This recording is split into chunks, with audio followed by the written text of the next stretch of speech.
স্বামী ভালো, সেই স্বামী সবসময় চিন্তা করে আমার বউটা যদি একটু কটু কথাও বলে, ও যদি একটু কর্কশ হয়, ও কোনো পুরুষের সাথে কথা বলে না, চরিত্র নষ্ট করে না, এমন মহিলা রেখে দেওয়া যায়, ওকে পোষা উচিত, যত্ন করা উচিত। এটা হচ্ছে বুদ্ধিমান স্বামী।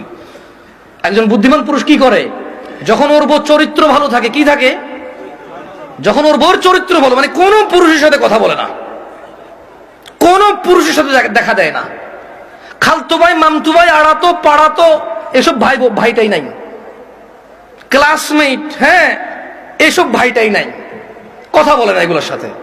কিন্তু একটু জ্বালা যন্ত্রণা করে জামাইয়ের সাথে, cash cash cash cash cash, যেটা স্বভাব আর কি কিছু কিছু মহিলার, হ্যাঁ, করে।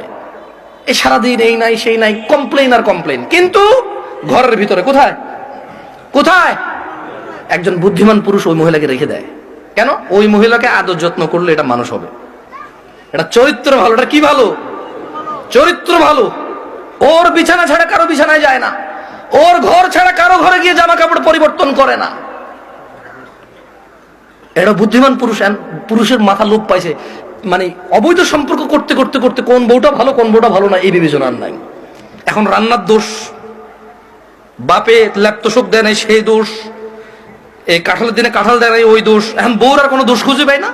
এখন ল্যাপতোষক দেয় নাই, সোফা দেয় নাই, টিভি দেয় নাই, ফ্রিজ দেয় নাই, আমের দিনে আম দেয় নাই, জামের দিনে জাম দেয় নাই, শীতকালে ওই যে কি কয়টার দাওয়াত খাওয়াই নাই, তোর ভাইয়ের পোলার মুসলমানই হয়েছে আমার এখান থেকে 15 জন খাওয়াই নাই, তোর ভাইয়ের বিয়ে হয়েছে আমার মাত্র 4 জনের দাওয়াত দিয়েছে, 10 জনের দেয় নাই। এখন বউর কোনো দোষ নাই, এখন এই দোষ দিয়ে শুরু করে দিছে। জাহেল পুরুষ ভালো মেয়েদেরকে ওইভাবে সংসার নষ্ট করে দিছে। তো আমি মহিলাকে বললাম যে আপনার তালাক হয়েছে বা হয় নাই ফটো দেওয়ার আমার যোগ্যতা নাই। আপনি যদি মনে করেন আপনার স্বামী গোপন করেছে শেখের সাথে, তালাক একবার তালাক দিছে যেটা গোপন করেছে, আপনি ওনার সাথেই কথা বলেন। তো আমি আমার বোনদেরকে বলবো, বোন